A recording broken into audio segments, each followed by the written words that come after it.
we go. We are live. And there we go. What's going on, everybody? Thursday, March 21st, the beginning of March Madness. Are you excited for the tournament? Is this something you dig into? No, not even a little bit, actually. I'm the same way. Now, it used to be like the biggest 4 days of my year. Now It never was. Never was for me, honest. I never got in. Honestly, college sports, specifically college basketball, never did. Can never get into it. I've tried. I can't do it. I actually think college basketball is a terrible, terrible, terrible product. I completely agree now. Back in the day, it was take off school, take off work, whatever. We all got, big group of us, 10, 15 people. It was 4 days of only college basketball or video games once the basketball wasn't on. It was a blast. That has not changed. If I were home, I would probably be at my buddy Jay's house, just, I don't know, drinking Kool-Aid for like 72 straight hours. I do watch it though. I enjoy it. I just don't watch any I hardly watch any college basketball during the regular season. I have not seen a game on purpose in a really, really long time. Yeah, last time I sat down to watch a game was the Duke-Wisconsin national title game. Okay. I don't know. I think it was Okafor. I don't know. I could barely remember that. Just not a good it's not great. I enjoy the emotion of it all. Watching the actual basketball is just garbage. Right, it's not fun. Not a lot of times in my life where I want to watch teenagers and young 20-somethings do just about anything. Yeah, pretty much. So, 6-gamer today, coming off a big one yesterday. Crazy news all day. I assume today will be a little bit more tame. NBA Strategy is the promo code, 50% off your first month with us. Any package you choose, including packages with Fantasy Cruncher, just make sure you're picking a monthly package. You will get 50% off by entering NBA Strategy. No sponsor today, but as always, shout out to Thrive because that's my spot. Love those dudes. I'll be wearing a nice, crisp Thrive t-shirt soon enough, rubbing that directly in Adam's face. You take a look at this slate yet? What do you think? I might play both splits. 3 games at 7 and 7:30, 3 games at 10 and 10:30. It's a nice little break. Yeah. Actually, it's an interesting one because if you take a look at center, it's pretty much. I mentioned this on the Early Bird podcast. Like, it's as clear cut as it gets. Drummond, Jokic, Towns, all of them on DraftKings underpriced. Yeah. And then you could talk about Cousins as well. Aside from that, I'll pass on the entire position. So, we're gonna have a lot to talk about. You have okay. So you have different opinions at center, huh? I don't disagree with everything you just said. I just have more dudes that I think are really good center options. Like my list is even longer than that, which is scary.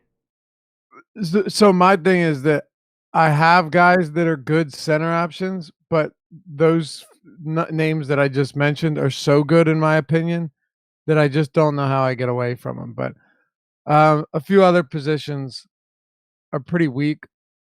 I mean, I know from doing the podcast going by position, which makes you look at things a little bit differently.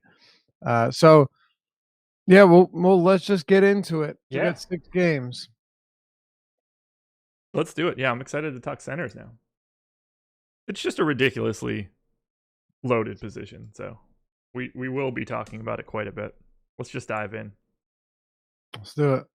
The Charlotte Hornets are hosting the Minnesota Timberwolves. 113 implied total for the Hornets, 109 for the Wolves. When we started, this was only out at 1 book, so there could be a little bit of wiggle room. The Wolves are just a walking wounded team here. Charlotte is likely to be without Cody Zeller again, doubtful. Michael Kidd-Gilchrist is out. Tony Parker is probable. Not that anybody cares about Tony Parker. And then for Minnesota, Teague out, Covington out, Rose out, Taj questionable, which is really interesting. Luol Deng out. Little bit of a pace up spot for Cleveland, but nothing. Yeah, for Charlotte, but nothing crazy. Kemba Walker is 9,300 on FanDuel, 8,100 on DraftKings, 36 on Yahoo. I'm gonna have a really hard time getting away from $8,100 Kemba here. I don't, even with like everything that's going on with Charlotte and not having Zeller. That's just a cheap price tag. Yeah, Kemba and Lamb's not particularly cheap, but he's been really good, and he continues to get a lot of minutes off the bench. Those are the two guys that would be most appealing to me. And really, if you look at small forward, it's pretty shallow depending on where you're at. Like even DraftKings, where you have MPE, it's not that deep. So just knowing that Nick Batum's probably going to play another 35 minutes here. Yeah. Charlotte Hornets are, I mean, if you're talking about, playoff hopes, I don't really know if they're still fighting for it, but they're, 2.5 games out. Or sorry, Borrego had a really weird quote about it. So they asked him, like, is he going to start to go younger? If things go negatively for them. And normally you would think a coach is like, well, we're not really looking at that. We're always trying to win every game and get to the playoffs. And he was just like, yeah, we'll cross that bridge when we come to it. And it was like, man. Right. That was a concern I had about Ariza yesterday. Like, is Brooks just pulling the plug? By the way, Hornets at 5% expected chances of making the playoffs per 538. Wizards now less than 1%.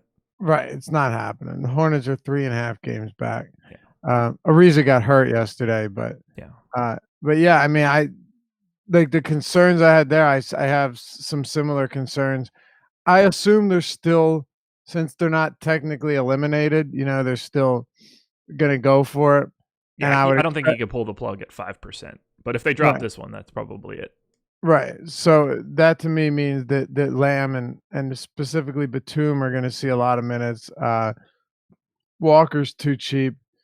Aside from that, though, I mean, Marvin Williams, since returning from that 1 game absence, he's been garbage. I mean, he's just been terrible no matter how many minutes you're giving him in the front court. I just, again, because what I mentioned about center a minute ago, I just have no interest, no business trying to decipher which one of Kaminsky and Biyombo or whoever is going to get the minutes. To me, it doesn't really matter. Yeah, I'm with you there on hashing out center. I do have quite a bit of Batum on DK, mostly just for the same sort of reasons that I have Kemba. That's just a really low price tag for a guy that I expect to play 35, 36 minutes. So Batum becomes someone that I like to use at that range. I have him on FanDuel as well, but on DraftKings, I think the price is just a little too low for where he is. And it's not like, Minnesota's some fantastic matchup. Their defense has been absolutely terrible, and they are missing, half of their team. So I like the idea of having some exposure to Charlotte, but it's mostly just Kemba and Batum on DK for me. A little bit of Lamb. On FanDuel, I have a little bit more Lamb. And then you start looking into guys that you can punt with. Like, I don't think Miles Bridges is the worst idea in the world at 3,800, but he's just know what you're getting out of that, which is nothing more than a drop salary guy. Yeah. Batum is basically Trevor Ariza. You're just hoping they get the minutes. Yeah. Yeah, he's like a lesser Trevor Ariza. I mean, I wouldn't even say lesser at this point. They're pretty much the Is he lesser though? I mean, yeah. I mean, Trevor Ariza, well, are we talking about actual basketball or DFS? DFS. Yeah, then they're basically the same. Yeah. And actual basketball doesn't really matter to me in this case. They're both not good fantasy producers. They both play a lot of minutes and, hopefully knock down enough threes to salvage their night. That's pretty much what you get from them. I'm sure Trevor Ariza would like that Batum contract, though. Yeah. Tell me about it. And you think about it, and it's like Batum's contract is this huge albatross, and Trout just signed for like double it. I know. Craziness. Crazy. Yeah, I don't have much else to talk about for Charlotte. I'll have a lot more on FanDuel than I would have expected, at least as of right now. And I think it's just a lot of that has to do with an advantageous matchup against Minnesota. Yeah, I mean, the spot's perfectly fine. 222 total. It's nothing spectacular. It's just minor pace-up spot for him, Yeah. but more than anything, they're just all reasonably priced. Yep. Rich Hart in YouTube chat says Laffy should get a vape attachment to the mic. I would try not to do that because then I would just be a cloud of smoke the whole time. That would be funny though. If Try he to did have like a little piece of it, just you could just right off the edge yeah, of the mic. I try to only hit it, a few times a show. Try and be somewhat disciplined about it. It's tough though, especially in the morning. Let's take a look at Minnesota. Karl Anthony Towns is 11.5 on FanDuel, 10K on DK, $52 on Yahoo. Love this dude. Got a ton of him on DraftKings. He looks fantastic. He's probably my favorite DK play. Didn't get as much as I thought I would get on FanDuel, but part of that is just being able to start one center, and the other part is the fact that there's a bunch of them that I want to have. So I'm loading up on Towns. I'm going to have quite a bit of Wiggins, both sites, and I'll probably have a decent amount of Tyus Jones, at least on FanDuel. On DK, I don't see it as terribly feasible. He is $100 more expensive on DK than he is on FanDuel. How are you feeling about Minnesota, particularly Towns? Yeah, I mean, at this rate, you just keep playing him. Just keep playing him and don't worry about it. If there was any concern about minutes last time out, he played 35 minutes, got back to what he'd been seeing. He's got Jeff Teague and Derrick Rose out, so he's got a 28% assist rate in that situation this season, which makes him even more appealing. Coming off a 26-21 game against the Warriors, and DraftKings once again has him inexplicably priced at 10K flat. Yeah. There's simply no way around it. I mean, really, that's what it comes down to. It's very simple. As far as the rest of Minnesota goes, the waiting on the Gibson news is pretty important because then somebody like Saric would at least become somewhat viable. You'd expect him to play 30 plus minutes easily, especially knowing that we have no Covington either. We have no Luol Deng either. So I mean, Saric could give you 35 minutes or so here, and you'd have to consider him. Aside from that, Wiggins, I do what you want with Wiggins. Once in a while, he will have some decent games. He's scoring dependent, though. Don't expect 8 rebounds and 6 assists like he gave you against Golden State. And then, as you mentioned, Tyus Jones is fine. Yeah, FanDuel is way more appealing for that dude. If we took his DraftKings price at 5,400, he should really be like 62 or something like that on FanDuel. So you're getting quite a savings there if you like him. Yeah. And yeah, you mentioned like if Taj ends up being out, you would have to think it's Saric that becomes the big benefactor. Although every time I think that he's going to get more minutes, he still comes out there and plays like 22 minutes. So, I mean, I have trouble believing though that Tolliver is going to play or see that much extended run. I mean, I think he'd get minutes, but you're not going to get Gorgie Jang alongside Karl Anthony Towns. So I don't really know what else they would do unless it's like Bates Diop playing at the 4. I think I would expect him to get to like 28, 29 minutes in that scenario. Yeah, I'd give him 30. Any more than that, I guess is risky, but I would assume that he played 28 last game. Yeah. And Gibson played what did Gibson play? 9. 8 or something? 9? Yeah. So give him a couple more minutes there. I don't have an issue with that. Same. But other than Towns, Wiggins, Tyus, I don't have any major interest in this team. I have Taj in for 20 minutes right now. If Taj comes out, then Saric it's certainly a guy that you want to have at least some of. Right. But for right now, he doesn't. Like, I'm not getting that because of Taj being in. Saric is 4K on FanDuel, 4,300 on DraftKings. I can't even imagine what his ownership will be on FanDuel if Taj gets ruled out. It'll be really high. He'll played 50%. He played 15 minutes in the second half last game. Gibson went down at the end of the first, so that 15 minutes per half, you get around 30 minutes. Seems to make enough sense. Now, Saric and Gibson actually played a few minutes alongside each other when Gibson got hurt. Karl Anthony Towns actually subbed in for him because Saric was already on the floor. But, uh, you know, obviously Saric obviously Saric's minutes are tied pretty heavily to Gibson anyway. So Yeah. I can see Tolliver getting a little bit of boost here. More so well, than we would definitely expect, just because of they who need a they're playing. backup. With no Cody Zeller, it's not as if Charlotte has a real center to worry about. Yeah. But Biombo's not running out there for 30 minutes. So if the only guy opposing them in Minnesota is Kaminsky or Marvin Williams, they can pretty much play whoever they want at the 5. Yeah. So, but either way, yeah, you're going to want some Sarge if Taj Gibson is out. Moving on? Let's do it. Alrighty. Hit that like button if you're here, people. It's always helpful. The Washington Wizards hosting the Denver Nuggets.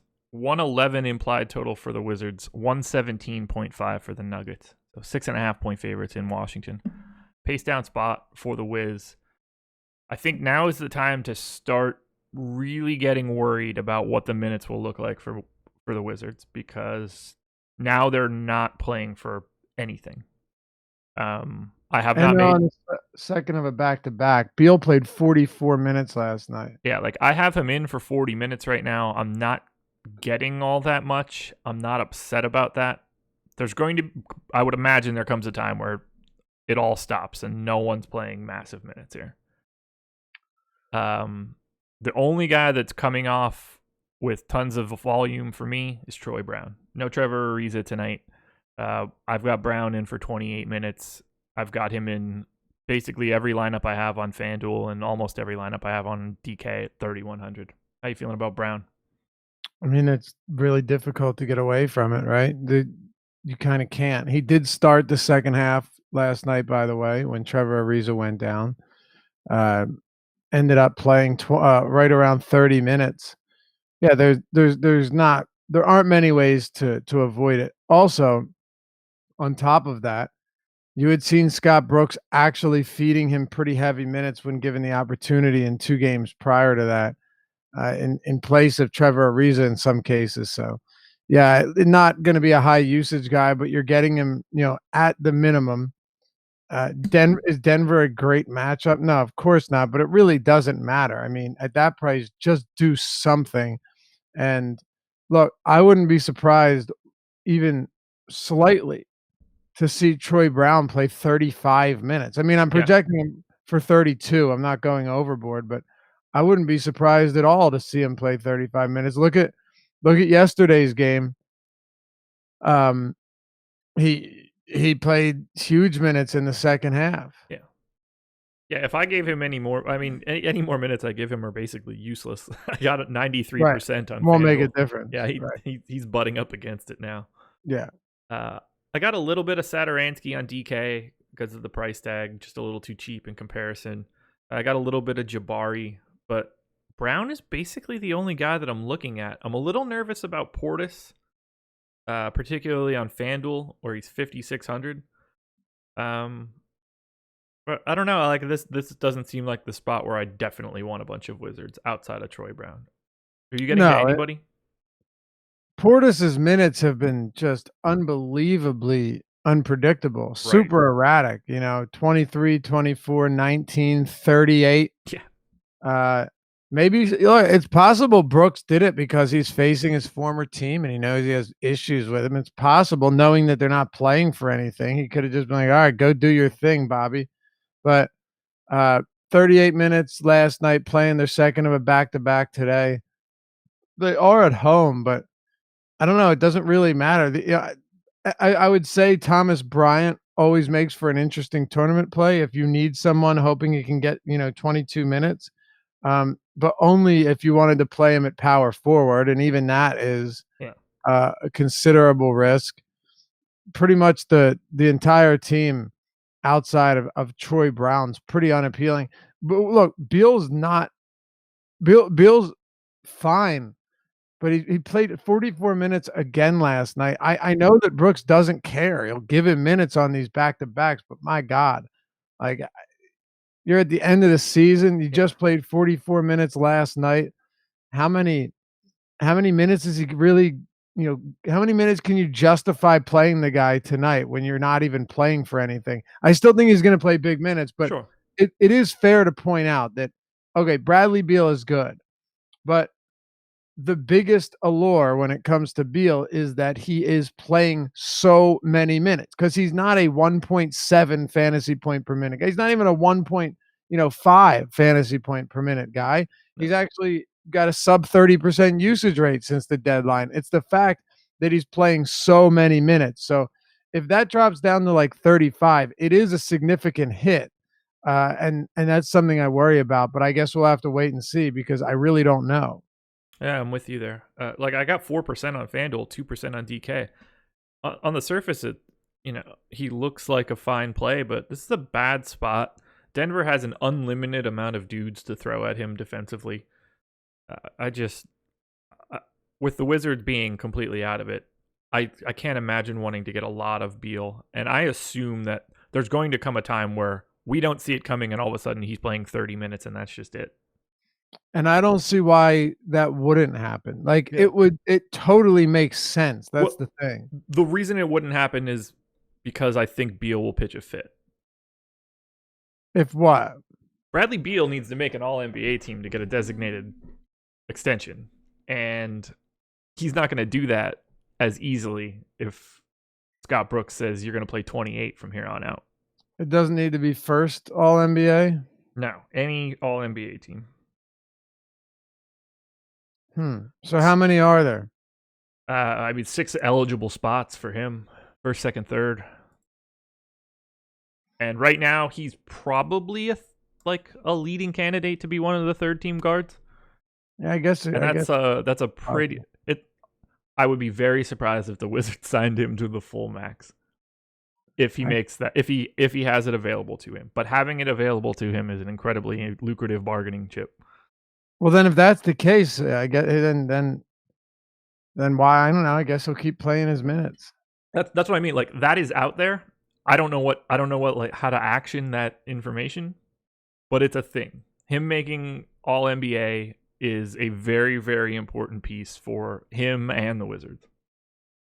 Like the Wizards don't want it, that's for sure. Right. But good luck telling the guy that's been keeping your season on life support that he's got to stop now. Yeah, for sure. I'm not going to build a lot of goodwill with that one. No, not even remotely. So look, I think it's just, the biggest thing is that you do need those many minutes from him. Certain players you don't. Hell, even when Harden got up to like 13K and everyone was still, and you were still playing him, you're doing that because you know that he was playing 38, 40 minutes in regulation with Chris Paul out. Yes, even James Harden, you really needed those extra minutes to get him where he needed to be at 13K. On a lesser scale, that's what we're talking about with Bradley Beal. Yep. Exact same page. Let's talk Denver. Pace up spot. 117.5 implied total, second highest on the slate. Wizards defense, nothing special. And we've got Nikola Jokic on FanDuel at 10-1, and he's 9,600 on DraftKings, 44 on Yahoo. How do you not want to have like an overwhelming amount of Nikola Jokic today? You do, and there it is again. I'm telling you, there's 3 centers that I'll throw in a fourth, but he's a distant fourth. Jokic is the second one. Against Washington, you have Towns against Charlotte, and then we have one more. Goes by the nickname of the man-child, who we'll get to. Josh Engelman. Josh Engelman, yes. They are all of them. I'm more like the child man. Right. They're unavoidable, man. They really are. Also, I do care about, what the playoff seeding looks like and, who's jockeying for position and so on and so forth. Right now, the Denver Nuggets are a half game back of the Warriors for first place in the West. That's awesome. It is fact. It's true. They're a half game back. You'd be crazy to tell me that they're not gunning for that top spot in the West. Of course they are. Of course Malone is. Of course Jokic and Murray know about this. Of course. There's no question they do. They'd love to lock in that top spot. By the way, I had mentioned that basically 1.5 games was separating one or four teams from the, well, 5 teams from the 4, 5, 6, 7, and 8 seed. The Thunder dropped from the 6th to 8th seed with one loss yesterday, even though the Spurs lost. The Clippers actually were idle and moved up from 8 to 7, and the Blazers got a win, so they just moved up. But if you look at the logjam in the West, it's really something crazy. Had the Blazers lost last night, it would have been even more interesting. But all of these teams are basically just every single game means so much to close out the season. I mean, it's really insane, and that includes the Denver Nuggets, except they're battling for that 1 and 2 seed. Yeah, it's going to be really interesting to see like who gets the Clippers, who gets the Spurs, who gets the Thunder, because those three teams are very different. And getting the Thunder in the playoffs compared to the Spurs or the Clippers is a very different matchup. Yep. Somebody's going to be looking at a first round matchup like, oh shit, we got to work. Yeah. Oh yeah. It's probably the Rockets, and which is not appealing for them. It's not going to be fun. Teams like, I mean, right now, there's no question you absolutely want to move up as far as you can. And look, if the Spurs close 8-2, they're going to win 50 games this year. Who saw that coming? I know they look terrible. Like I said, Popovich proved me wrong in a big way, and I admit it. The Clippers, though, Doc Rivers should be in the conversation for Coach of the Year, along with they're struggling a bit lately. They've lost 3 straight, but Nate McMillan's done a phenomenal job with that Pacers team. Yeah, keeping them relevant. Yeah, it would be Nate McMillan, I think, if Coach Bud wasn't the Bucks whisperer. Right. Yeah. Outside of Mike Budenholzer, there have been a few really good coaches. But hey, the Sixers just got some breathing room in the East. Joel Embiid, with one of the most impressive games I've seen in a long time, willed them to a victory. Unbelievable performance from Joel Embiid last night. Nasty. Absolutely nasty. Unreal. Yeah. He willed them to it. He even said it at the end of the game. Brett Brown admitted it. Yeah. Yeah. And just a gangster effort from Embiid. It was. Butler told him around the third quarter, he's like, listen, just get me to the fourth quarter. I promise you I'll hit the shots. He said, I told Joel, get me to the fourth, and I promise you I'll hit the shots. After Butler not hit the dagger, where he loses the ball, gets it back, and drains it, Embiid comes up to him, and you see Butler screaming, I told you. So yeah, they needed that one. What a locker room cancer Butler is, by the way, huh? Probably. That was all bullshit. It was all just manufactured nonsense. I mean, he's absolutely a locker room cancer. But what are you talking about? Like, he hasn't been in Philly. And they're manufacturing like he was fighting with Brett Brown and everything. Oh yeah, like I think that stuff is overblown, but he's not exactly like the glue guy in the locker room. Well, seemingly, I guess it depends where he's at. It depends if they win. I don't know. I mean, I think it depends if he thinks they're doing enough to win. He hated Minnesota. He hated shit. He hates everything. He really likes Philly. I don't blame him. It's the best team he's ever been on. Yeah, I mean, I guess you can't complain. No. I think a lot of winning will cure it all. If they're winning, then Butler's not going to be a locker room cancer because everything's going to be going well. But yeah, but I think the first person to be like chirping is certainly Jimmy Butler. I think you're missing something pretty big there. I mean, Butler came to a team where his usage has come down precipitously, and he has been far less involved as a ball handler. I mean, he is literally playing games where he goes 38 minutes and touches the ball 40 times. And you haven't heard a word out of him. Right. I think I think he's okay with that if that makes the Sixers get to game 7 of the conference finals. But if, the Sixers losing 5 to Toronto in the second round, I don't think Jimmy Butler's as happy with decreased usage in 38 minutes. Yeah, we'll see. Yeah, We'll look, see. none of it matters until we get to the playoffs, really. Like, if he bitched now, it would be dumb. Like, then you would know that he was just an asshole because they haven't been in any sort of real game. Like, the games that matter haven't happened yet. Well, I was a huge Jimmy Butler fan before he came to Philly. Same. I love Butler. By the way, I love Butler as well. People can say what they want about him. That's cool. But I love his passion, and I've always loved Jimmy Butler. I think he's a gift to the game of basketball. So it is what it is. But I mean, they look very good right now. They do. They do. I'm so pumped for the playoffs. From the second round of the playoffs until like the second week of July is going to be a really fun time to be an NBA fan. It's going to be good, man. It's going to be real good. Eastern Conference, Western Conference, all of it's going to be great. Come on, guys, stick to the script. Talk fantasy. This must be your first time here on a Tuesday and Thursday. Yeah, yeah. At least we're talking basketball this time. Yeah, that's a good. Yeah. At least the sport's the same. You have no idea.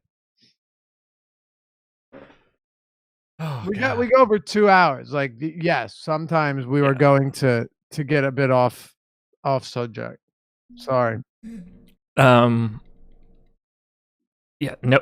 So yeah, we were talking Jokic, a natural pivot point to get to Embiid, at least for you and I. Of course. He just looks absolutely incredible. But He does. I think ownership is going to play the biggest story for me at center. Like on FanDuel, we've got Towns 11-5, Drummond 10-9, Jokic 10-1. Even Gobert at 9,400, but let's ignore that for a second. Like, I think you could rotate through all of those guys. Jokic looks like the best because he's the cheapest. On DK, it's Towns at 10, Jokic 9-6, Drummond at 87. Like, Drummond to me is the clear play because of his salary, but I love all three of those guys relatively equally. So if one of those guys slips through the cracks and is crazy low owned, and I don't think that'll be Drummond because of his price tag, I would just happily take a different one. So I totally agree, but I will say this much. Like that, okay, that's in the event that one of them does. I don't know if they will, but if they do, sure. Otherwise, I really don't care about ownership with them. Like I do not care if Jokic and Drummond and Towns are all going to be, relatively popular. No, neither do I. It doesn't matter to me because, like, fading. All right, fading, say a chalk. Let me think of any player. I'll go. Okay, fading a chalk. Donovan Mitchell at 8,500. Let's say he's 8,500, and he's facing the Atlanta like he is today. If he's just ultra chalk, I'm perfectly fine fading that. Not because I don't think Donovan Mitchell is very good, but just because I know it's very easy for Mitchell, even in a good matchup, to underwhelm and be an easy guy to not have. With guys like Drummond at his price and Towns and Jokic, I'm just not at these prices. I'm not worried about that unless they get injured or in foul trouble, or unless it's just an embarrassing blowout. They're going to have a very difficult time letting you down. Yeah, no, I'm with you. Like, I have 120% of exposure to those three guys on DraftKings right now. Right. No, like nobody less than 32%, Drummond all the way to 50. I just want to rearrange my personal exposures to them if one of them gets like off the beaten path. If Drummond is also 50, then I'd rather just have more to Towns and Jokic and a little bit less to Drummond, but still the same 120 or whatever. Right. But I'll move mine around because I see them all as a coin flip. Right. That makes sense. Yeah. So that's all I meant there. I don't care what they're owned. They should be owned, and I will have them as well. Yep. No question. Not the only thing I like coming out of Denver, though. I think Jamal Murray looks really nice for 6K on DK. I really like Murray. He's really a tournament-specific play because he's so reliant on scoring. Unlike a lot of other point guards, who can have bad shooting games and still salvage the night. He can't really do that. So, or if he does, it's rare. It's very rare to see him do that. I think Murray at that price is really quite appealing. Yeah. I'm getting a little bit of Paul Millsap on FanDuel. Nothing crazy on DraftKings. That's just mostly because of the way that positions work. Monty Morris on DK is popping up a lot for me. 4,100. I have him in for 29 minutes, which might be a little high, so I'm curious what you have him in for. How many minutes do you have him in for? 29. I have him at 27. Okay. Yeah, I feel a little bit too high on that one. It stood out when I saw it. Let's move that around. Who can get those minutes? Not Malik Beasley. Good for Isaiah Thomas getting back in the game on 3 days ago. Yeah, great Played for him. 7 minutes. Lucky him. All right. Real difference maker, I must say. Yeah. I'll have a little bit less Monty Morris, but I don't mind having him. He's good, man. A great pick from the Nugs. Yeah, kid can play. Yeah. Anybody else standing out for you on Denver? No, it's really those two guys that are the most appealing. I mean, it is a really, really good matchup. Yeah. And I think, if I were to go to one more guy, it would actually be Paul Millsap. Sure. I don't love him here. I think, you're getting to a price where it's a little bit less palatable. Yeah. But the Washington Wizards are really, really bad at defending opposing fours, and they have been all season long. So if Millsap appears to go just vastly overlooked on this slate, I'd be more than willing to get some of him in there. The Washington Wizards are against power forwards this season. They're bottom 4 in points allowed, rebounds, so second most rebounds, most assists allowed to the position, and then third most fantasy points, fourth most real points. Millsap is pretty much he's a multifaceted guy where he can give you the 15 points, 10 rebounds, 5 assists, and a couple steals and a block or so. It seems like a good spot where Millsap could give you strong numbers here for sure. Absolutely. Yeah, I got 22% on FanDuel right now, so yeah, I'm Team Millsap. I like him here, and I've been pretty heavy on him lately, so I like him here. No problem going right back to the well.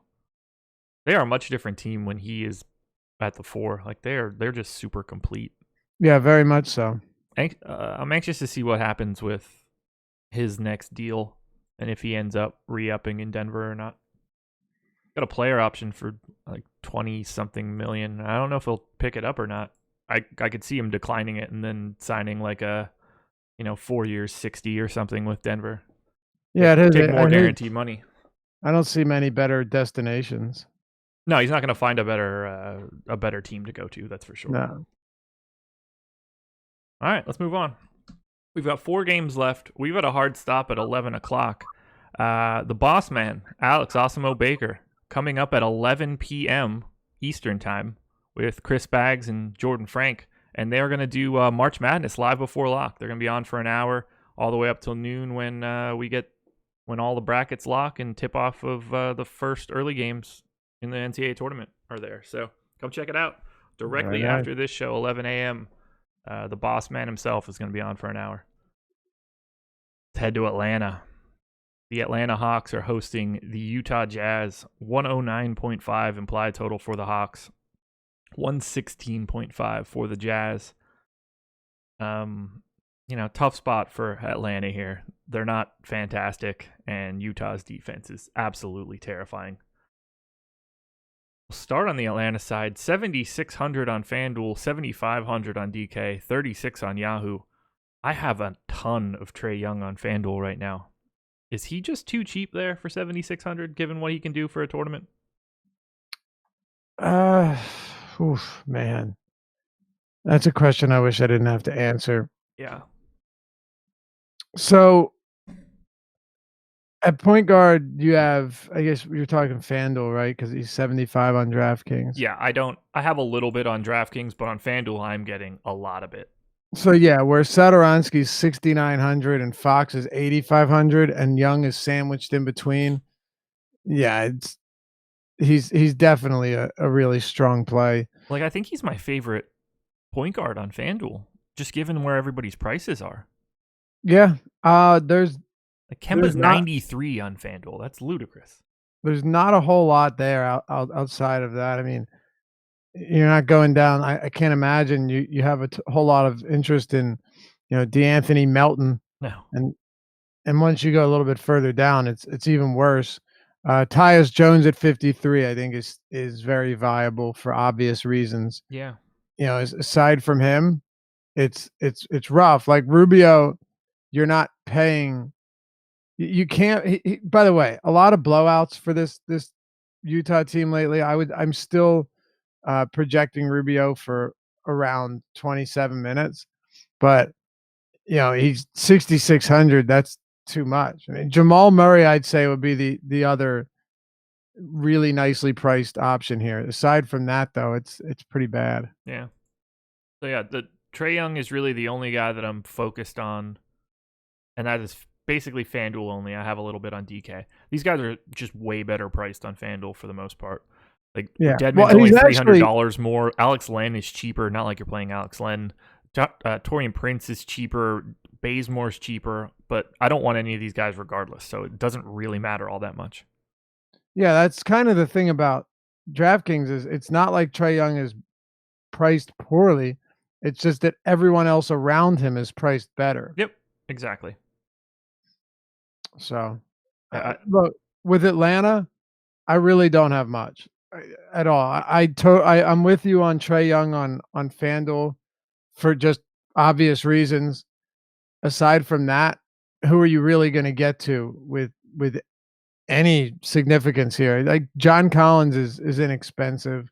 I get that. $7,400 on DraftKings makes him, I guess, somewhat interesting. 8K on FanDuel. Dwayne Dedman's 5,300, but you're really normally going to get 24 minutes from him or so. Yeah. Utah is on their second of a back-to-back, but I'm not sure it matters all that much because first of all, the Knicks are just so bad. It's unbelievable how bad this Knicks team is. They're terrible. They've been down by 30 points at half in 2 straight games. It's insane. So Donovan Mitchell got a little bit of rest yesterday, played 29 minutes. Rubio played 20 minutes. Rudy Gobert played 25 minutes. I'll be honest with you. I know for a fact that I will not be getting to a lot of Rudy Gobert. On another slate, that would be a different story. On this slate, there's just no way that I'm going to land on a lot of him over Jokic or Towns or Drummond or even, Cousins at 6,800.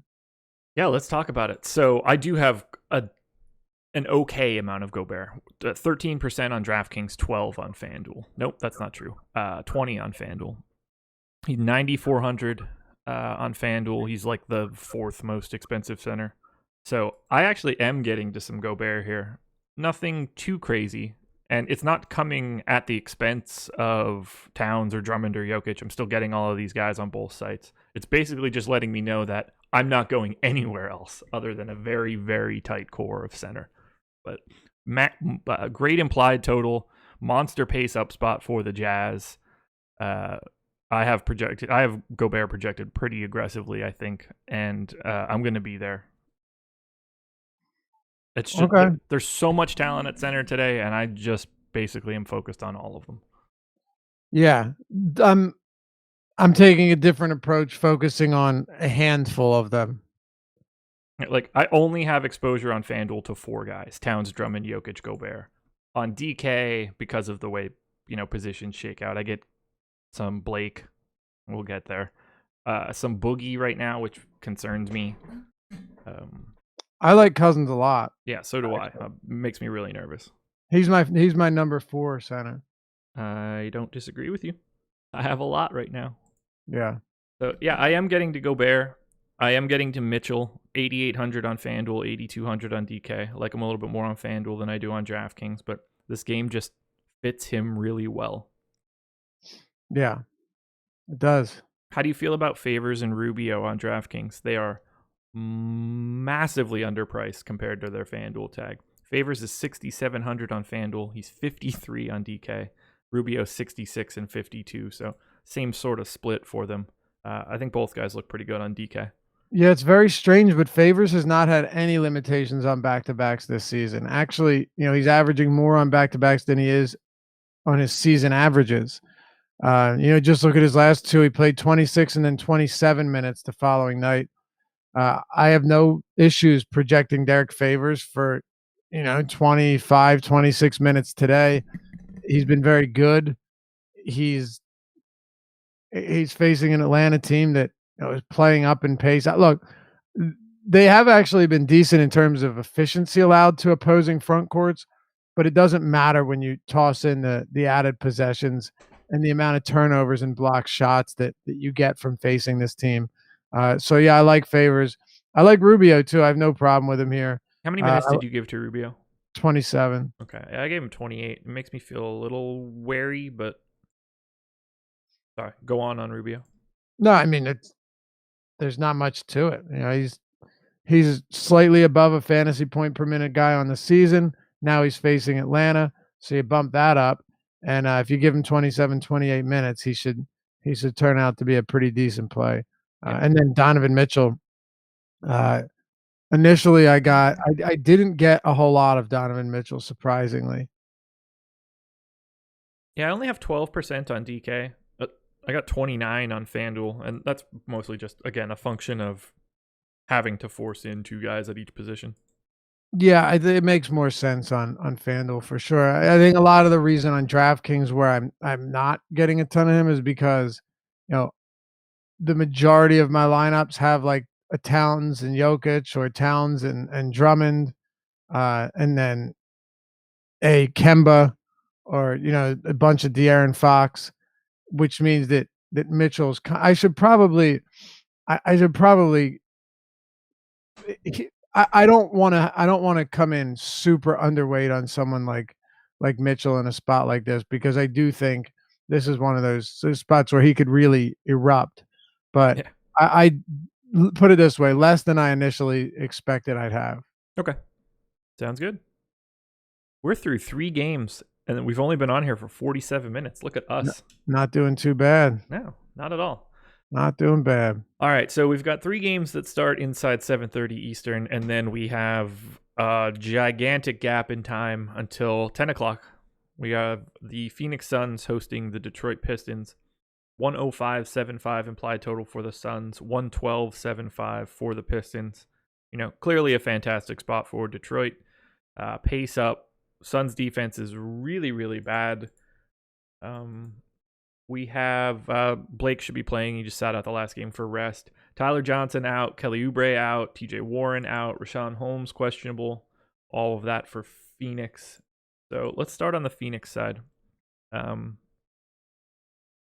I don't have much of this team at all, except for one guy. How you feeling about Josh Jackson? Josh Jackson, rather. 5,400 on FanDuel, 48 on DK. A lot of them. Yep. I don't really think you have much of an alternative. Like, if seriously, look at the small forward position, even on DraftKings. DraftKings obviously not as bad, but I mean, Kevin Durant's been, by his standards, not good at all. Cousins is healthy. Buddy Hield's too cheap. He's small forward eligible. Kelly Oubre's out. And then you have Jeremy Lamb. We didn't talk about Jabari Parker much, by the way. He played 38 minutes last night. No, we did not. He's actually played 38, 30, 30, 35 over his last 4. I just wanted to bring that back up because I actually think Jabari, particularly with Ariza also out, is actually a really good play and somebody that initially I have a lot of, actually. Yeah, I put him in for 30 minutes. I don't have all that much today. He's kind of chalky. But I played a ton of Jabari yesterday. Okay. I'm just not getting as much today. The matchup is really pushing his projection down for me. I have some. I'm not with the field here. This is obviously with me projecting Trevor Ariza as out, just to be clear. Same. But we're going to need a refresh. If you're listening, I think we're going to need a refresh of at least the FanDuel ownership. or Troy Brown has a name that's not pulling in. Yeah, Troy Brown is not in the FanDuel ownership projection, so that's not going to work. Probably because his birth name is Troisef. That's not real, is it? No. I had you thinking for a second there. I mean, some people have really terrible names, and naming gets weird, so I couldn't rule it totally out. Troyseph. Of course. I mean, how else would you spell it? That would have been a good one.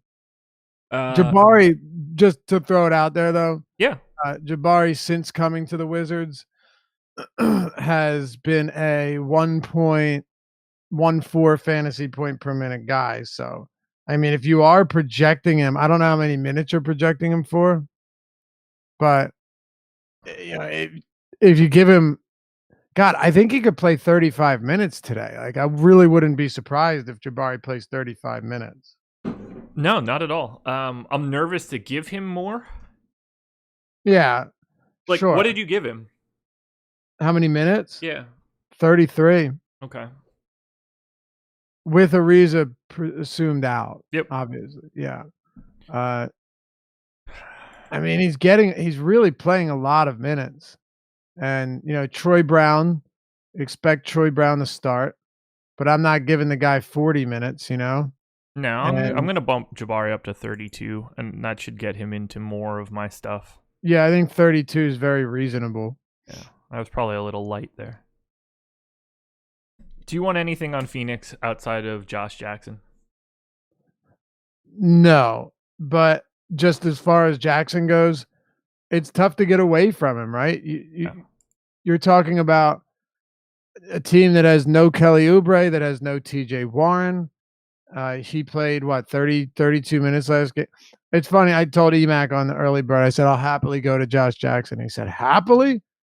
I think he's probably the best play of any small forward or power forward. Right. So that's the thing. It's like, yeah, happily when it comes to, deciding between him or Luke Kennard or Kevin Herter. Maxi Kleber. Yeah. Right. Yes, happily. Doesn't mean I love the guy. It just means compared to everybody else, you could do a whole lot worse than and Josh his price Jackson. tag, I mean, he's $4,800 on DraftKings. There's not a ton of downside. No. And I'm giving him 32 minutes around. I think he plays probably, at least 30. I haven't projected at 30 minutes, and I still get a lot of them. I gave him 34. You gave him 34? Yeah. Interesting. I gave him 30, and I still got a ton.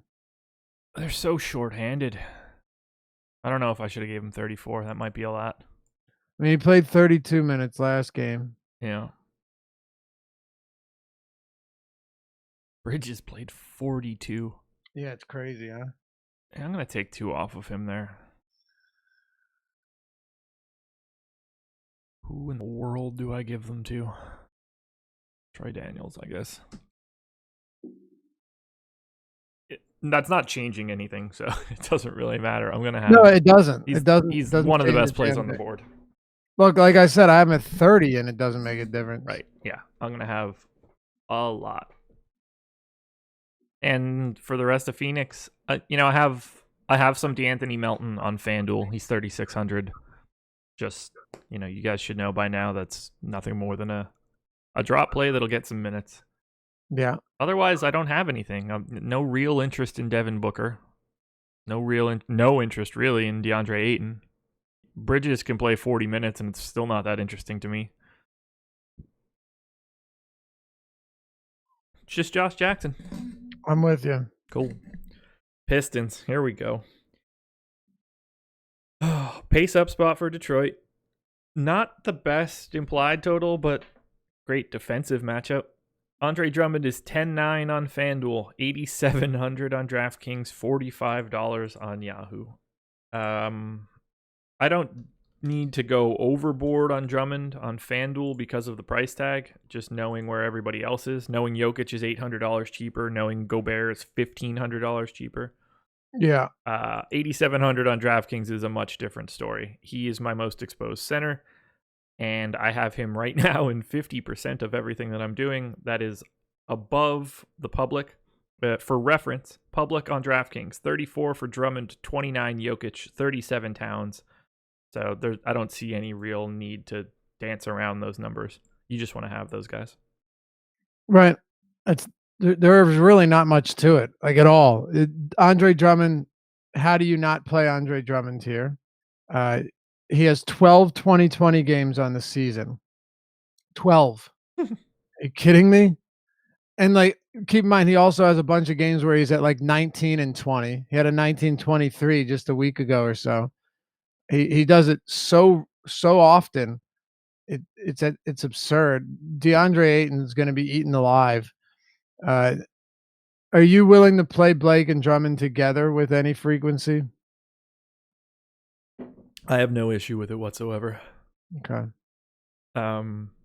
On FanDuel, it's a little bit more difficult just because of Drummond's price tag, but if they're 8,700 and 7,800 on DraftKings, they can both get to where you need them to be. Mm-hmm. Absolutely. So I don't have much of an issue. It's more of a price play than anything else. Yeah. And batting down everything. Here comes the shock of all shocks. Going to be playing quite a bit of Blake Griffin again today. How are you feeling about Blake, considering he has been real bad as of late? I'm hoping that last game off is super helpful for him. Let's hope. I've talked about it a lot. Teams are playing him differently. They know that there are no. They know that they don't have any other really capable or lethal shooters. You know, you have Talent. Reggie Jackson or whatever, but it does. Luke Kennard. Seriously, they go watch any game with Blake Griffin where he gets the ball. They make it so it's actually, you know, similar to with Ben Simmons, where you make it difficult for him to get into the paint. The problem is that with the Sixers, when you do that too much to Ben Simmons, you're leaving guys like Redick and Tobias Harris and Butler and Joel Embiid. You know, one of them is going to be unguarded. One of them is going to have an easy opportunity. When you do it with Phoenix, or with Detroit, you know, you have Drummond who's not shooting with any significant range. And then you've got like, okay, sure, Wayne Ellington, Luke Kennard, Bruce Brown, Reggie Jackson, Ish Smith. There's really nobody that's imposing enough for you to say we're not going to basically make it impossible for Blake Griffin to function here. And that's what teams have been doing. But I still think he's too cheap. I do. It's just there is a reason that he has been worse lately. I think it's actually a pretty easy reason to figure out. Yeah, I don't know, like, I don't know what to do to get less of him.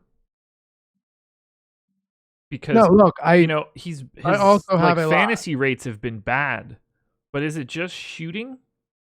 Like, he's at 55% true shooting right now since the trade deadline. He's shooting 36% from 3. 48.6% from 2 is probably a problem for him right now. It's in the. I'm telling you, it's in the paint.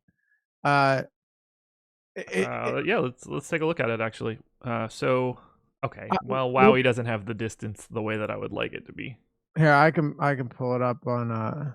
They have 0 to 15 feet. Oh, they have the feet here. So since the All-Star break, Blake is shooting 60% inside 3 feet. Oh, yeah, but that's I'm not no. And Look, 47.8 in like floater range. That's a problem. Right. Yeah, 60% basically at the rim. Yeah. When you're counting putbacks and everything, it's kind of tough. I was talking. Here, hold on. Let me just. When did you bring it? Since when? I went since the trade deadline. Go since the beginning of January, if you don't mind, just to see here, because this I remember seeing something on it to start the new year. He is shooting 67.5% from 0 to 3 feet. So okay, it's been even more recent than that. It's worse if I start from February. Okay. But like his other rates are like his assist rate since February 8th is higher than what I have him projected for right now, and I still can't get him out of my lineups. Yeah. So I don't know what to do with his rates because I'm already miles ahead of everything, but he's been better than that. He's just simply not making as many shots, and I have a hard time reconciling that on a day-to-day basis. Me too, by the way. I think we're on the same page. Like I'm really not even I'm not in the slightest bit concerned about, well, I guess I am a little bit, but at that price, there's a lot less to worry about. There is a lot less to worry about. You're he's at least one of the better passers, one of the better passing big men, right? Yeah. So you have that working for you. You have a lot of things that are working in your favor. The only thing that isn't, of course, is the fact that he's had a more difficult time producing. So from the beginning of the year up until before the deadline, he was averaging 11.9 points in the paint per game. Since the deadline, 8 points in the paint per game. That's what I was looking for. Okay. So is 4 fewer points in the paint per game is significant. Oh, for sure. For sure. I mean, those should be the easiest points for him to acquire, you know? Right. Yeah, 4 fewer in the paint per game. I just in a matchup against Phoenix, like I'm gonna bet on Blake's talent more than Oh yeah, Phoenix. just play him. Yeah. Yeah, of course. Yeah. I mean, he's been he's been 1.05 FanDuel points per minute over his last 30 days. That's not great. No. If there's ever a cure for what ails you, it's Phoenix. That is true. As far as the rest of this team goes, I'm gonna be hard pressed to get to fall in love with anyone. Maybe a bit of Luke Kennard, but no Reggie Jackson for you at 51? No, I don't have much interest in Reggie Jackson at all because I'd rather, honestly, I would rather play Ricky Rubio. Right? Both of them are going to see less minutes than you'd like. It's not like it's not like you can project Reggie Jackson for more minutes than Rubio. So I have Reggie at 28 right now. Okay. I mean, what do you have, Matt?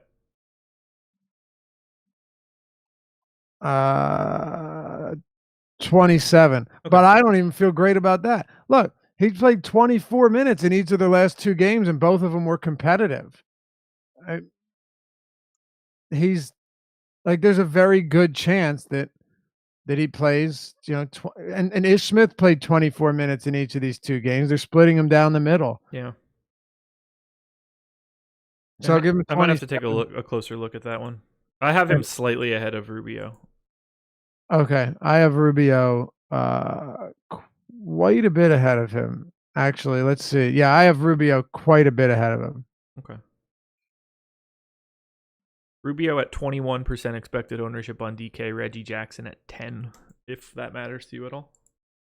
Say it again. Reggie Jackson at 10% expected ownership on DK. Rubio is at 20. It doesn't make much of a difference to me. No, not at all. Yeah, I'll have a little bit of Reggie Jackson. I'm going to have a little bit of Luke Kennard as well, but that's it. That's all I got. That's all. Yeah, that's all I'm at. Get your Drummond. And don't even pay attention to how much. Just get it. And in a similar story for me, for Blake. It's crazy that Drummond isn't even the best center on this slate. That's what's crazy at that price point. It is really nuts. I was going to say he's not even the best center on his own team, but that's not true. No, that's not true. No. I mean, if their prices were like they are on FanDuel, it would be true, but then Blake would be a power forward. Yeah, I would probably rather have, well, not having 2 centers kind of makes it weird, but I really like Blake a lot at 8,400 on FanDuel. Whereas Drummond is $2,500 more expensive. It's not like on DK where it's only $900. Oh man, this dude just posted the Momo in chat. I don't know what that is. You don't know? Of course you don't. Of course you don't. Is that one of the people that went to college fraudulently? I'm trying to wrap all of these news stories together. No. All right, go into our Slack chat, basketball, and scroll up a little bit. Who wrote or who posted it? It's a picture. Yeah, I know. I've been minimizing them all because they've been ruining my Slack Oh, timeline. I see. See Fields. Okay. It's a gorgeous lady. So that's just like a You weird see, picture of the thing from The Ring, or it's not from The Ring. It's actually so it's something called Momo game, or I believe it's the Blue Whale game, something whale game, where basically they make these apps that I'm not making this up, where essentially it gets young kids, or teenagers to ultimately take their own lives through a app that gets. what? Oh yeah, look it up. Look up, Momo. Mm. It's really really intense, and that is the picture that they use on it. That's the face that they like. The rumor is like that it'll call you, and that picture will pop up. Um, Everyone wondered where it came from. This and that. It actually was a Japanese artist that had it in some type of art thing, but it is a creepy looking picture, no question. If you look at, I'll tell you this one. I won't get deep into it because we only have until 11. It is super super twisted. It's real twisted, and people have actually legitimately taken their own lives as a result of this game where it tells you to do things, and then oh man, it's bad. The world's a fucked up place. I don't know anything about this story that you're telling me, but it sounds ridiculous. I'm not making it up. I believe you. This isn't like Absolutely not a making it. choice I of. make things up. I joke about a lot of stuff. I wouldn't joke about that. Yeah. This isn't choice of. No, no, this is not. This is not choice. Okay. 2 games left. Let's close this out. Sacramento Kings are hosting the Dallas Mavericks. 118.75 implied total for the Kings. 110.25 for the Mavericks. Mavs defense super bad. Sacramento in a little bit of a pace down spot, but nothing to overreact to. At some point in time in the near future, I'm going to need someone to get me off of Buddy Hield here because I can't stop having this guy in like abundance, and he has been not great lately. Yeah, his shooting's been rough, man. Like his shooting has been rough, for sure. And yet I have a ton of him today. Yeah, yep.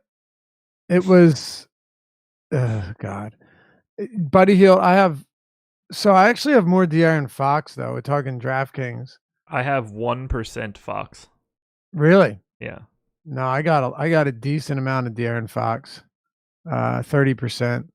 You're with the public. 26% on Fox. He's the chalkiest guy on DraftKings from the Kings. Wow. I hadn't looked at any ownership yet. This was just initially what I got on him. Because ultimately at that price, it's hard to get away from that. I'm very surprised that I don't have him, but I don't have him. It's all Buddy Hield, and it's all Marvin Bagley.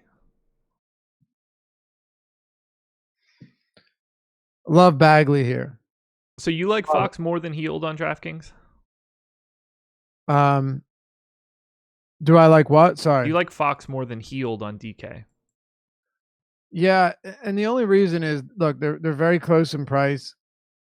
Somebody like Fox, I just feel a little bit more comfortable in the ability to rack up assists and a few additional peripherals, because when Buddy Hield gets cold, he gets cold and everything kind of just falls off. But I don't have a huge preference on either. They're both still too inexpensive. Both of these guys, I got very similar ownership on both of them, put it that way. Okay. Or exposure to both of them. What's really crazy is the Buddy Hield is the same price on FanDuel.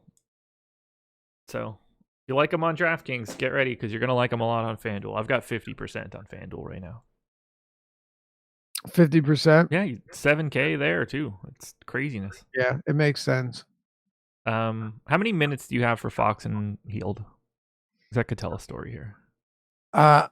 I mentioned the other day that I had some concerns about minutes, but those were quelled after last game. I have them both at 35 minutes. Okay, so I have Fox at 33 and Hield at 34 but I probably should tweak that a bit and at least give Fox 34.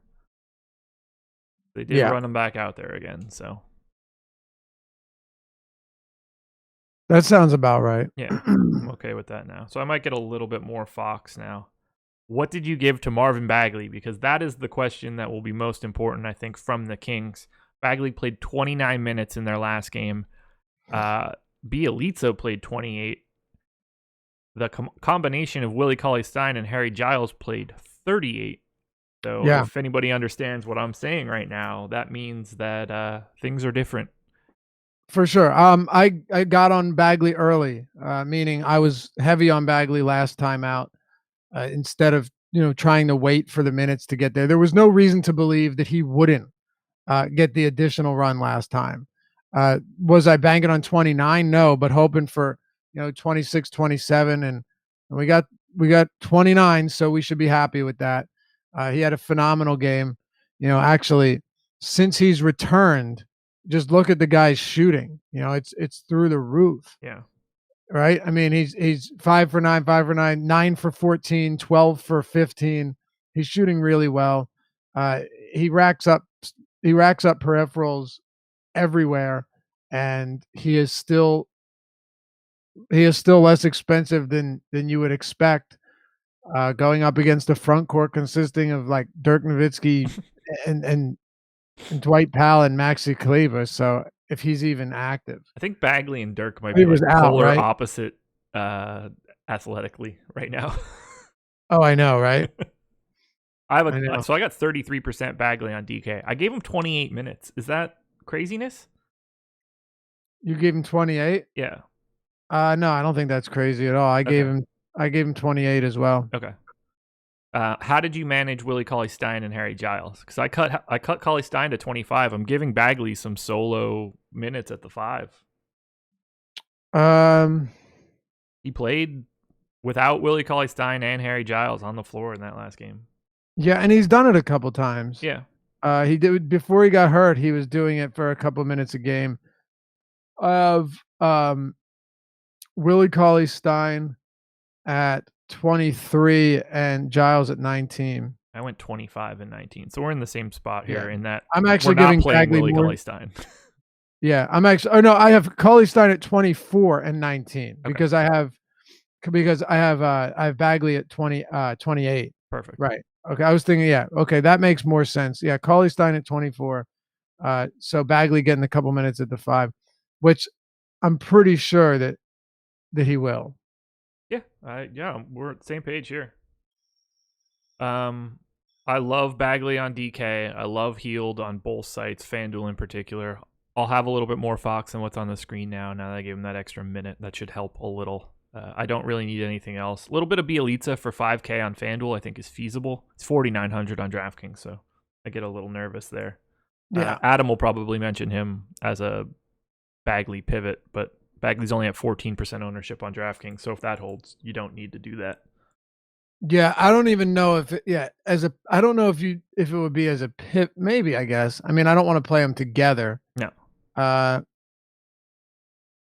Now, if Bagley were at like 35 on DK and Bjelica was at 1 like he is now, then you can say like just play a couple more lineups with Bjelica instead. But he's only at 14 Bagley, so that's not something that has to happen. Yeah, but they were talking about the Momo thing being a hoax. Maybe it was. The Blue Whale Challenge is the one I was talking about. Wild stuff, Josh. Not cool. Somebody just, oh God. I'm doing it. I'm getting off topic again. I seriously, we could probably go till 2 p.m.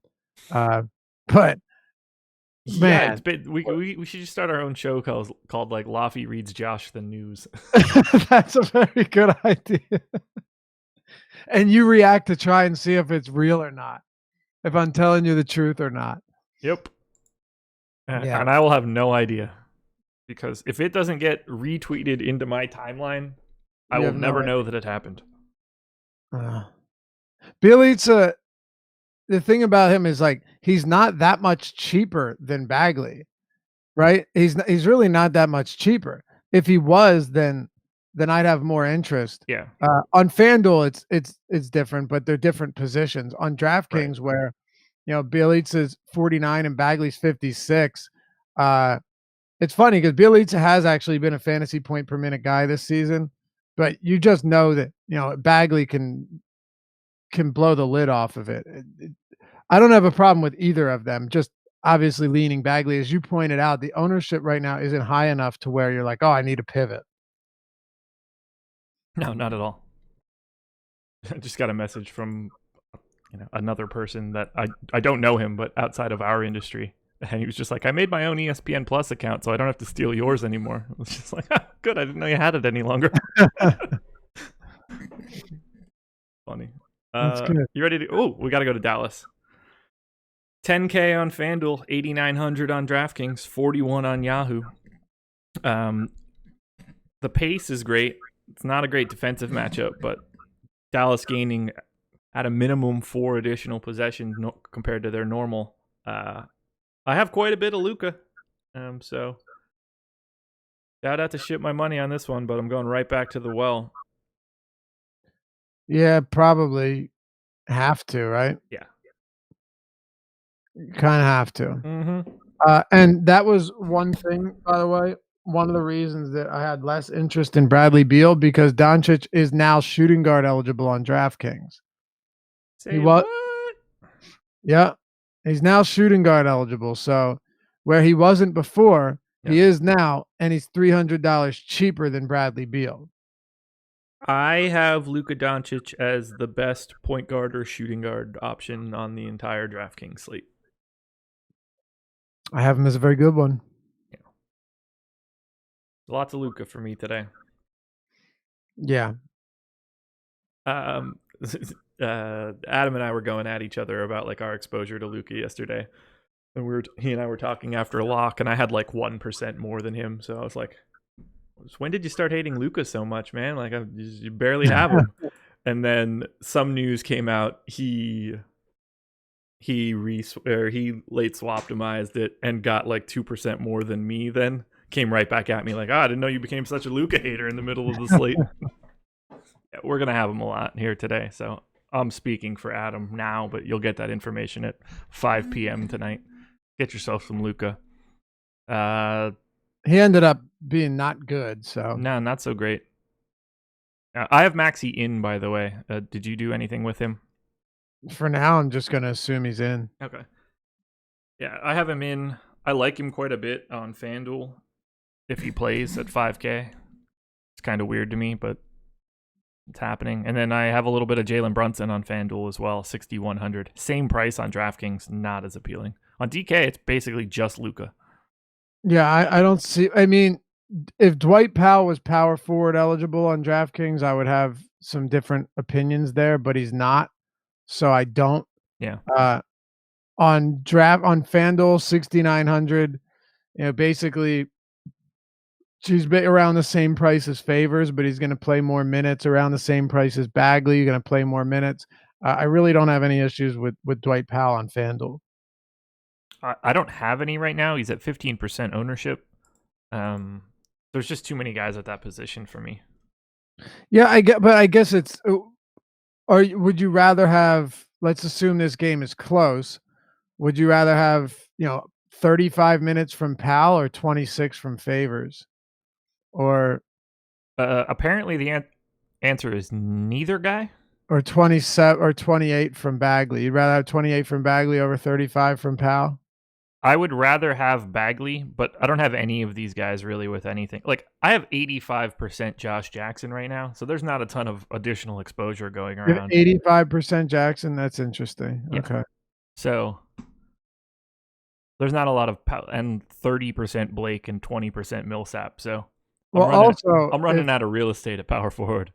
I think the one thing that would flip the slate on its head, especially on FanDuel, is if Taj Gibson's out, because Dario Saric is 4K and power forward eligible on draft or FanDuel. Yeah, and then you're not super worried about Dwight Powell.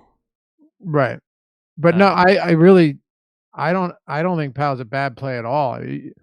Just from a playing time perspective, he's priced next to a bunch of guys that sure, are good per minute producers, but he's gonna play, 7, 8 more minutes than some of these guys that are basically the same price. How So many I minutes don't did you know. give Powell? What's that? How many minutes do you have him playing?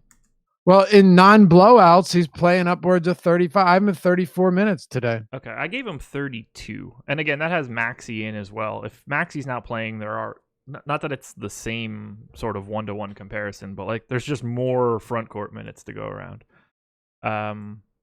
See what he's been at. 26 the last game, gets up to 35, Blowout, 36, 39. Yeah, I'm probably a little low there.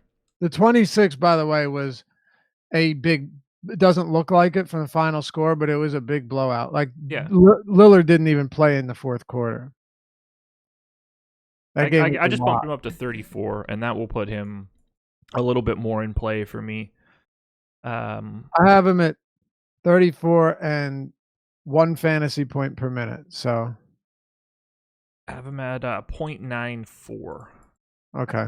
I see a lot of this position as very, very similar. So it's striking me as a spot where I'm just kind of overloading on 2 or 3 guys and not fair. Trying to hash out like from Millsap, Draymond, Powell, Favors, Bagley, Sabonis, Thad, Portis. Like that's just a lot of guys where I'm just like, I don't know, they could be good. That's the stuff that gets me scared. I mean, look, the Kings allow, and I'm not trying to die on the Dwight Powell hill. It's just the one thing is that the Kings do make for a good matchup for centers.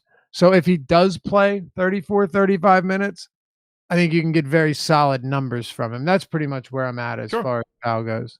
Yeah, I'll have a little bit more than the 0 that I was looking at before. Yeah, don't think he's a priority, but definitely think that he's a strong play, especially just given that when you look at the rest of this position, like, yes, Josh Jackson, I mentioned I like him too. He's perfectly strong. He's a very strong player. But Josh Jackson is no sure thing. Neither is, Saric or even Bagley in terms of minutes or Derek Favors on a back-to-back. Like all of them I think are really, really appealing, but they all have downside too. Yeah. So Powell's the type of guy that at 6,900, if Rick Carlisle continues to give him heavy run in close games against a team like the Kings that leads the league in pace over the course of the entire season, you could do a lot worse. I agree. You ready to close it out? Let's do it. Golden State Warriors hosting the Indiana Pacers, which could have been a really fun game if Victor Oladipo was healthy. Not that it's not, but it's just more fun that way. Sure 115.75 implied total for the Warriors, 104.75 for the Pacers. 11-point favorites in the late night hammer. Cousins is questionable. He's probable. Oh, is he probable now? Well, what Steve Kerr said last time. He's probable just in general. Okay. Is that he was expected to play. He was sitting on Tuesday and was expected to play against. So I have him as probable. Yep. Yeah, he is probable. I've got him in. I got him in for 30 minutes. If you have Cousins in for 30 minutes, then you have to have a decent amount of it. That would be 38% on DraftKings. Okay. Yeah. All right. Right. Because there's no way, even against the Pacers, like even in a relatively difficult matchup, 30 minutes from Cousins at 6,800 is absurd. No, he's the best play on DK from the Warriors by miles and miles. By a mile, especially with everybody healthy. Yeah. It's not close. I don't have anybody else on DraftKings. 1% Curry, no Durant, no Draymond, no Clay. So all the people that think that all I do is just tug off Draymond, not when Cousins is here. Yeah. Let's see. No Draymond Green, no Stephen Curry. No. 1% Klay Thompson. That's cool. Yeah. No, I don't even have. Here's a crazy. I don't even have Durant at 9,100. I have flat 0. He's the worst play on the Warriors for me of the 5. He's been brutal by a lot. I mean, he's been great. He's just not DFS relevant. Right. I mean, he's having a fantastic season. Yeah, but I'm talking daily. Right. Yeah. 40% Cousins. Yeah. I mean, I'll tell you right now, if Towns, Jokic, and Drummond weren't on this slate, I would have significant. I would have more Cousins than that. Like, I don't know how at 6,800 it's not just a load up spot. You know, It the is. only thing obviously is that these other guys are really the same way. They're all 86 for Drummond, 97 for or 96 for Jokic against Yeah. Washington. That's absurd. And then 10K flat for Towns without Teague and Rose. So that's what I was talking about before when we started. Like, I have 38% Towns, 32% Jokic, 50% Drummond, 38% Cousins, 33% Bagley. Like, Oh, well, there's just like centers deep with good stuff, and I either want you a lot or you are not even near it today. wait, we're literally in the same spot because Bagley, you are I would assume that almost all of your Bagley exposure is at power forward. Let's find out. Gotta be. I would be shocked if it wasn't. And if that's the case, then that means your center situation is almost identical to what I was saying at the beginning of the show. Let's find out. So of everything that I selected on DK, I have Bagley in 2 lineups at legit power forward. What? Hold on. And Let's see it forward. 29 at forward. 29 of how many at center? Uh, I feel like honestly, I feel 2. like it's okay. I was gonna say I feel like it should be 0. And like, you know, in those 2 spots, I mean, it's mostly just because of when Cousins plays. But yeah, he's predominantly in my forward spot. Do you have a cap set on anybody? No, Nobody, right? nobody. Okay. Who did you get the most of? Josh Jackson on DraftKings? Overall, Overall. um, Mine was Troy Brown, actually. Josh Jackson and Troy Brown are both at 84 and 83. So Okay. and then it drops to Drummond at 50. Right. So for me, it was Troy Brown, and then Josh Jackson, and then Towns actually was number 3. Jokic. So in terms of how much I have of each, I actually, believe it or not, have Drummond number 4 among actual. I'm not including Bagley because I have a lot of Bagley. I wasn't. That's what I'm saying earlier. I wasn't including him just because I know how much of it was at power forward. Gotcha. Like almost all of it. Yeah. See, I was just looking at it as like anybody that had that exposure or anybody that had that eligibility. Right. I got you. Well, right. And of course, you're going to have Blake Griffin there. You know, I even had a good amount of Millsap, but I'm talking about the guys that if you're not playing them at center or flex, you're not playing them anywhere.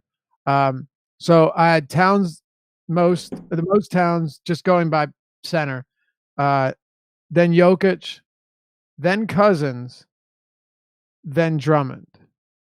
Read them off one more time. Sorry, I'm looking at So mine now. Towns, then Jokic and Cousins are basically neck and neck, and then Drummond, but he's not far behind. Okay, so mine's 33% Drummond. Mine's Drummond.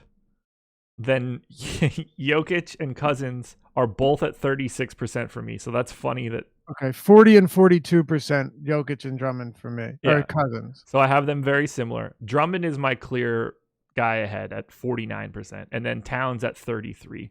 So you and I have Drummond and Towns flip-flopped, and we have like the same amount of Jokic and Cousins relative to those guys. Right. Now, but either way, let me ask you something. I'm curious. What is that, 100 and I've got 154% of my exposure to those 4 guys. Right.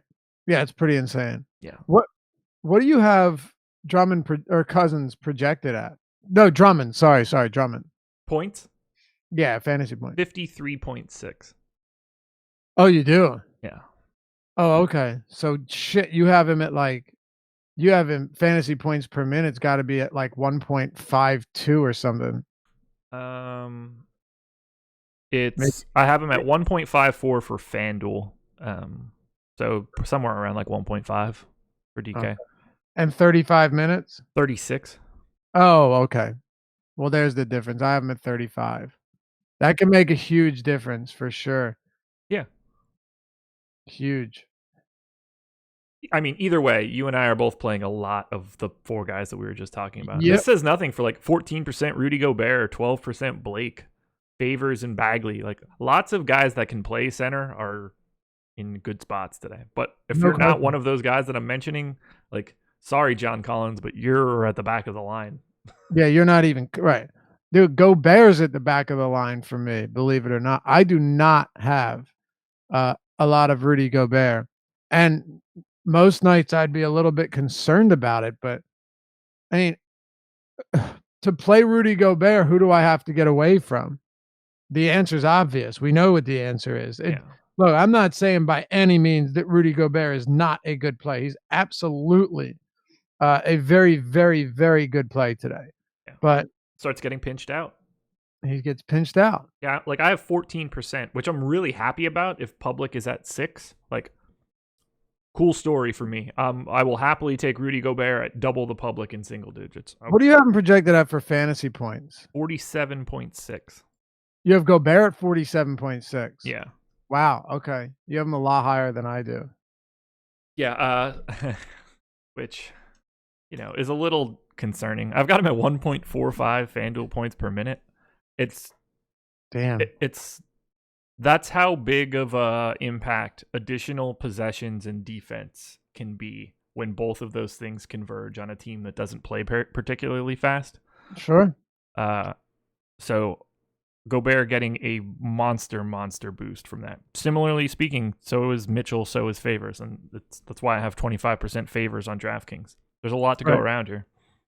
Yeah, no, I got you. I got you. I mean, I have him at 46, which is, it's not crazy far off, but it's just like it is wild though, because most nights you would be getting a boatload of Rudy Gobert. Just a shit ton of Rudy Gobert. Go Gobert. I love Gobert. I got about 7% Rudy Gobert just initially. Okay. So we're really not playing like any Golden State today, huh? Outside of Cousins. No, and I'm okay with that, honestly. I only have 4%. I have 4% Curry and Draymond on FanDuel. That's the high. We have Durant projected for 22. I'm just not there. Well, obviously we both have a lot of Cousins, but just to restate that, yeah. Yeah. No, I don't have Cousins on FanDuel. Oh, I'm sorry. I thought I was talking about DraftKings. Yeah. I don't have anybody on FanDuel really. What's your center ownership look like on FanDuel? I didn't run anything for FanDuel. 57% Jokic, 12% Towns, 10% Drummond, 20% Gobert. That's 99% of it. So all four to those guys. I won't continue with 57% Jokic and 10% of those other guys, but it's not really going to anybody other than those four unless something happens. No, I said this on the early bird, and obviously that's just when you're taking a quick, like, foundational look at everything, right? Like laying the landscape. Looked at it for maybe 3 seconds and said, "There's no way I'm punting center on either site.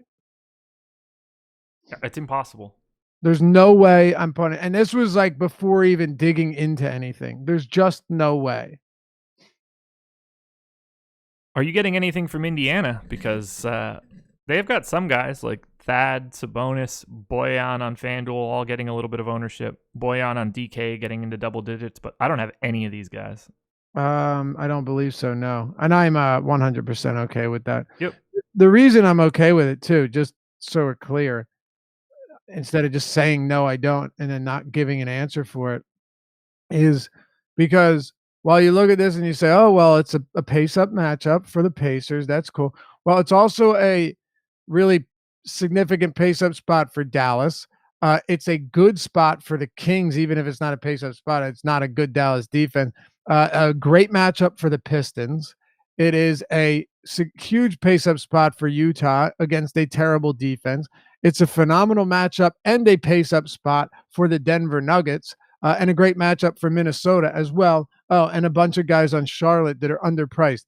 So while you look at Indy, there might be a couple guys that are nicely priced. Maybe they have a pace boost and everything, but compare them to 6-7 other teams on a 6-game slate alone. and they're going to become a whole lot less appealing very quickly. I'm with you. I don't want to sit around waiting for my Pacers late night hammer exposure either, because I have a feeling that'll let me down. Yeah, I'm not necessarily looking for that to decide my night at all. No. Nope, not so much. I mean, look, if Collison's out, then yeah, maybe. Yeah, I have Collison in right now. That'll change some things. Who knew that it was going to take like 5 months for Tyreek to finally get the minutes he expected him to get when one of those guys would sit? Oh, that was 29 minutes. What a dick. Yeah, and he got him at point guard. What a dick. Or he had to have gotten a lot of them at the point. I'm just assuming he did because Joseph was out the court for all that time, right? He had to. Yeah, it was either him or Aaron Holiday.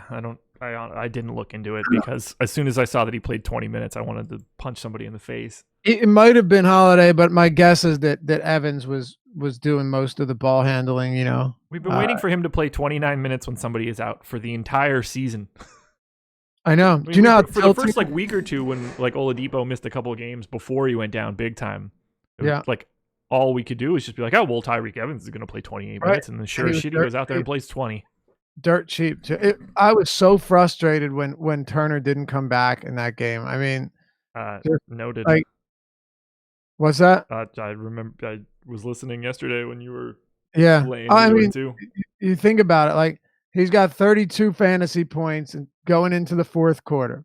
He plays 7 minutes. He plays 6 minutes, gets up to 32 minutes. Give me 5 minutes. I don't care.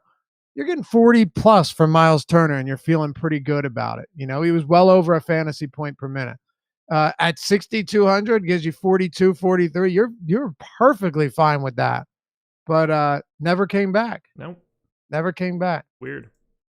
Domantas Sabonis rode that one out and finished with 13, 16, and 6. Those were Turner's points. 6-game slate on a Thursday, hour and 37 minutes. Look at us. Yeah, not bad. Not bad. So we will have Adam with the deep dive coming out at 4:59 p.m. Eastern. We will have Adam and Laffy doing the deeper dive from 5 to 6, going back through these games. And then myself and Fast Eddie Fear coming up from 6 to 7 live before lock. But most importantly, right now, in 4 minutes, directly after this show, March Madness live before lock. The boss man, Alex Osmo Baker, Ben Raza, Jordan Frank, going for an hour as we get ourselves closer to the college basketball lock. So they'll be on coming up directly after this. Anything else for you, Laffy? No, man. That's it. Alrighty. Well, guys, thank you for joining us. NBA Strategy is the promo code, 50% off your first month with us. Any monthly package you choose, including ones with Fantasy Cruncher. Check out all of the ridiculous content we've been churning out lately, whether it's college basketball, sports betting, NBA. We've got baseball coming back next week, tennis, golf. It's just nonstop. So come check it all out. Thanks, everybody. We're good? We're good, man. Tune in for the boss man in 3 minutes. We're out of here. Good luck today, guys.